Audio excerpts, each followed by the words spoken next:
Hello बच्चों, कैसे हैं आप। स्वागत है आपका डिपार्टमेंट ऑफ एजुकेशन की इस 29 सितंबर की वर्कशीट में। जैसा कि आप देख सकते हैं, वर्कशीट क्लास 9th के लिए है और ये है आपकी एसएसटी यानी कि भूगोल की वर्कशीट, जिसका नंबर 37 है। तो चलिए स्टार्ट करते हैं। आज हम सामाजिक विज्ञान में भूगोल का प्राकृतिक वनस्पति तथा वन्य प्राणी वाला चैप्टर करने वाले हैं बच्चों। हिंदी मीडियम में है ये, और इसी वीडियो में आपको इसके बाद इंग्लिश मीडियम में एसएसटी की वर्कशीट मिल जाएगी। और इंग्लिश के लिए जो वर्कशीट है उसका उसका लिंक नीचे डिस्क्रिप्शन बॉक्स में दिया है, और इसके अलावा आप उसको चैनल पे भी ढूंढ सकते हैं। तो चलिए स्टार्ट करते हैं इसको करना। हमारा देश भारत विश्व के मुख्य 12 जैव विविधता वाले देशों में एक है। लगभग 47,000 विभिन्न प्रजातियों के पौधे यहाँ पर पाए जाते हैं, और इसी कारण यह देश विश्व के 10वें स्थान पर और एशिया में के देशों में 4थे स्थान पर रहता है। भारत में लगभग 15,000 प्रजातियों के फूल पाए जाते हैं, जो कि विश्व में फूलों का लगभग 6% है। भारत देश में बहुत से बिना फूलों के पौधे जैसे कि फर्न, शैवाल, कवक भी पाए जाते हैं। भारत की लगभग 90,000 प्रजातियों के जानवर और विभिन्न प्रकार की मछलियाँ ताज़े और समुद्री पानी में पाई जाती हैं। तो बेटा ये लिख रखा है कि किस तरीके के जीव जंतु पक्षी यहाँ पे क्या क्या मिलते हैं। पक्षी तो नहीं पढ़ा, पर जीव जंतु फल फूल क्या क्या मिलते हैं यहाँ पे ये बताया गया है। प्राकृतिक वनस्पति का अर्थ है वनस्पति का वह भाग जो कि मनुष्य की सहायता के बिना अपने आप पैदा हो जाता है और लंबे समय तक उस पर मानवीय प्रभाव नहीं पड़ता। उसे अक्षित वनस्पति भी कहते हैं। उन वनस्पतियों को वह वनस्पति जो कि मूल रूप से भारतीय है उसे देशज वनस्पति कहते हैं, तथा जो वनस्पति भारत के बाहर से लाई जाती है उसे हम विदेशज वनस्पति कहते हैं। तो जो हमारे देश में है उसको देशज, जो बाहर से आएगी उसको विदेशज। किसी क्षेत्र या समाज यानी कि काल, समय यानी कि काल विशेष के पौधों को फ्लोरा, पादपजात और वन्य जीवियों प्रजातियों को फोना कहते हैं। तो फ्लोरा मतलब फल फूल और फोना मतलब जानवर। सीधा सा याद कर लीजिए, फ्लोरा सेवर। फ्लोरा सेवर का मतलब क्या होता है कि जो फूल फल को सेव करते हैं। जब मैं कॉलेज में पढ़ती थी ना, तो वहाँ पे मेरे डिपार्टमेंट ने मुझे फ्लोरा सेवर बना रखा था। अब फ्लोरा सेवर में हम क्या करते थे, हम डेली पानी डालते थे। तो पौधों को पानी डालते थे, तो सिंपल सी बात है पौधों को डालते थे, इसलिए हमें फ्लोरा सेवर की टीम में कहा जाता था। तो इस तरीके से आप याद रख सकते हैं। अगर आपको फ्लोरा फौना में कन्फ्यूजन होती है तो फ्लोरा का मतलब होता है फल फूल, और फिर जो फौना है मतलब वो तो जानवर होते हैं। चलिए, वनस्पति तथा वन्य प्राणियों में विविधता के क्या कारण है। धरातल। भूभाग धरातल के स्वभाव पर वनस्पति का बहुत गहरा प्रभाव पड़ता है। उपजाऊ भाग पर प्राय कृषि की जाती है, जबकि ऊबड़ खाबड़ और असमतल भूभाग पर जंगल या घास के मैदान होते हैं। आपको पता है, अगर प्लेन होगा तो खेती होगी, नहीं होगा तो जंगल होगा। मृदा यानी कि मिट्टी। मरुस्थल की बलुई मिट्टी में कंटीली झाड़ियाँ तथा नदियों के डेल्टा क्षेत्र में मैंग्रोव वन पाए जाते हैं। पर्वतों की ढलानों में जहाँ मृदा की परत गहरी है वहाँ पे शंकुधारी वन पाए जाते हैं। जलवायु बेटा, यहाँ का तापमान वनस्पति की विविधता तथा विशेषताएं तापमान और वायु की नमी पर निर्भर करती हैं। तापमान का अत्यधिक कम होना या अत्यधिक बढ़ना प्राय वनस्पति के लिए प्रतिकूल होता है। तो बेटा, सूर्य के प्रकाश के बारे में लिखा है, किसी स्थान पर सूर्य के प्रकाश का समय वहाँ के अक्षांश, समुद्र तल से ऊंचाई व ऋतु पर निर्भर करता है। प्रकाश अधिक मिलने पर वृक्ष जल्दी बढ़ते हैं। अब वृक्षण क्या होता है बेटा, अधिक वर्षा वाले क्षेत्रों में कम वर्षा वाले क्षेत्रों की अपेक्षा सघन वन पाए जाते हैं। आपको पता है, जहाँ बारिश अच्छी होगी वहाँ पे वनस्पति अच्छी होगी। अब कुछ प्रश्न हैं, उनके आंसर आपको करने हैं, देख लेते हैं उनके आंसर्स। पहला है, भारत में कितने प्रकार के पादप प्रजातियां पाई जाती हैं बेटा। तो हमने पढ़ा है 47,000 प्रकार की पादप प्रजातियां पाई जाती हैं। दूसरा प्रश्न है, वनस्पति से आप क्या समझते हैं और आपने आसपास पाए जाने वाली वनस्पति के बारे में लिखिए। तो बेटा, वनस्पति का मतलब होता है पादप और पेड़ पौधे। इसमें घास, पेड़, कटीली झाड़ियाँ भी शामिल हैं। हमारे आसपास पीपल, बरगद, नीम, सफ़ेदा, बबूल, बैरी, अर्जुन, शीशम, अशोक, तुलसी, ये सारे पौधे पाए जाते हैं। तीसरा प्रश्न है, अक्षित वनस्पति किसे कहते हैं। यह आप द्वारा गमलों में उगाए गए पौधों से किस प्रकार भिन्न है। तो आपको बताना है कि भाई क्या है। तो वह वनस्पति जो बिना किसी मानवीय सहायता के अपने आप उग जाती है उसे हम प्राकृतिक वनस्पति कहते हैं। बेटा, जैसे का मतलब क्या है, अगर आपने बीज डाला है तो उग रही है, तो वो नहीं। बिना बीज के जो अपने आप उग जाती है ये गमलों में लगाए गए पौधों से अलग है, क्योंकि गमलों में तो हम सारे के सारे कैसे उगाते हैं, हम उनको खुद से माली की सहायता से या बीज डाल के उनको उगाते हैं, बढ़ाते हैं।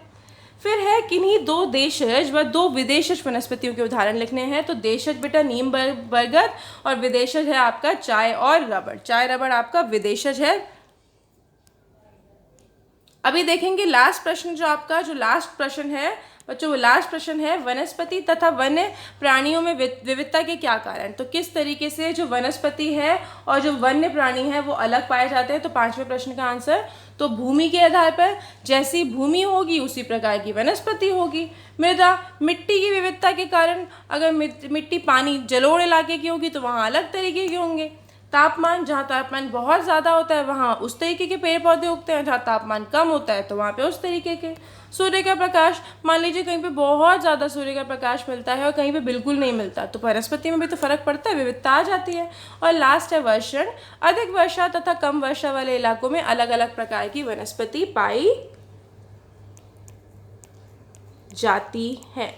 ठीक है, तो अलग अलग जगहों पे जहाँ कम बारिश होती है वहाँ पे अलग, और जहाँ ज़्यादा बारिश होती है वहाँ पे वो फसल पाई जाती है। तो ये थी हमारी इंग्लिश मीडियम की वर्कशीट। हिंदी मीडियम की वर्कशीट अब हम इंग्लिश मीडियम की करेंगे। तो बेटा 29 सितंबर की वर्कशीट है आपकी, और आज हम ज्योग्राफी का natural vegetation and wild life chapter पढ़ने वाले हैं। स्टार्ट करते हैं इसको करना। वर्कशीट 37 है जो कि ये Our country India is one of the 12 mega biodiversity countries in world. जो हमारी कंट्री है इंडिया, वो 12 मेगा जो बायोडाइवर्सिटी जो कंट्री हैं उनमें इसे एक है, मतलब जहाँ पे फल फूल फसल ये सब चीज़ें मिलती हैं, 12वें नंबर पे आती है। Our country is ranked 10th in the world and 4th in the countries of Asia due to the plants of about 40,000 different species। तो 10वें नंबर पे आती है। और अगर एशिया महाद्वीप की बात करें तो वहाँ पे 4th नंबर पे आती है, क्योंकि यहाँ पे अलग अलग मतलब 47,000 टाइप्स के प्लांट और एनिमल्स मिलते हैं। There are about 15,000 species of flower plants in India। 15,000 species तो फ्लावर वाले प्लांट्स की हैं, और 6% तो ऐसे हैं बेटा जो वर्ल्ड की हैं, मतलब वर्ल्ड में जितने तरह के फूल मिलते हैं उसमें से 6% तो इंडिया के अंदर ही हैं। मैनी नॉन फ्लावरिंग प्लांट जैसे कि फरना, एल्गी, फंगाई ये भी मिलते हैं इंडिया में। और 90,000 स्पीशीज़ के बेटा क्या मिलते हैं, एनिमल्स मिलते हैं, और बहुत तरीके की फ्रेश और सी वाटर की हमारी फिशेस भी मिलती हैं। Natural vegetation makes that part of vegetation that is produced on its own. अब नेचुरल वेजिटेशन बोला गया है कि वो पार्ट है जो अपने आप उग जाता है बिना किसी ह्यूमन मदद के।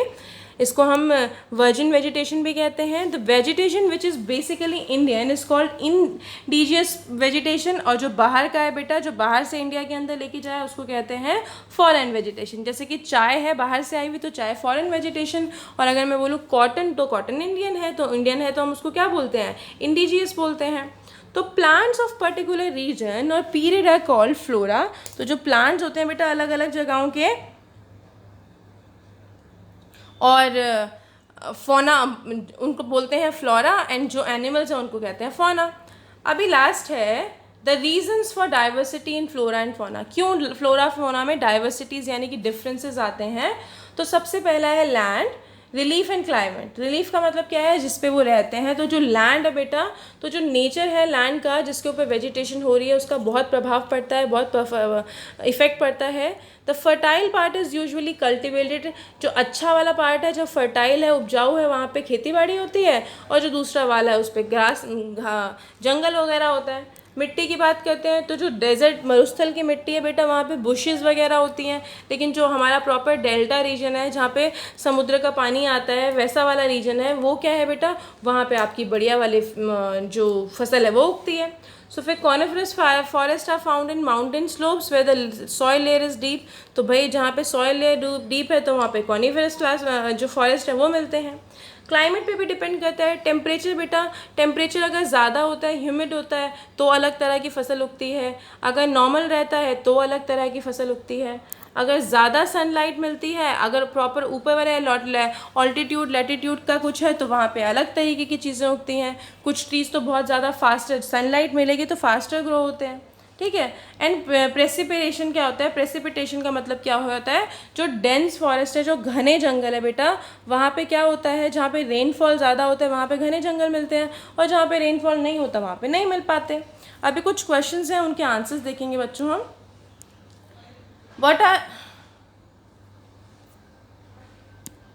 How many types of plants and species are found in India, तो बेटा 47,000 टाइप्स के प्लांट्स एंड एनिमल्स मिलते हैं। फिर है what do you understand by vegetation, क्या है वेजिटेशन, तो वेजिटेशन का मतलब है बेटा ट्रीज और प्लांट्स, जिसमें ग्रास, बुशेस सब आ जाती हैं, और पीपल, बैनियन यानी कि बरगद, नीम, सफ़ेदा, बबूल, अर्जुन, ये सारी की सारी, तुलसी, ये सब हमें आसपास मिलते हैं। क्वेश्चन नंबर 3 है विच वेजिटेशन, कौन सी, किसको हम वर्जिन वेजिटेशन कहते हैं और किस तरीके से ये डिफरेंट है जो हम घर पे लगाते हैं उनसे। तो जो वेजिटेशन जो खुद से उग जाता है बिना हमारी मदद के, उसको नेचुरल वेजिटेशन या वर्जिन वेजिटेशन कहते हैं। और डिफरेंस ये है क्योंकि बेटा जो हम घर पे लगाते हैं, जो हम पॉट पे लगाते हैं, वो तो हम उगा रहे हैं ना, हम माली को बुला रहे हैं, हम बीज डाल रहे हैं। नेचुरल के अंदर या वर्जिन वेजिटेशन के अंदर तो वो खुद से उग जाता है।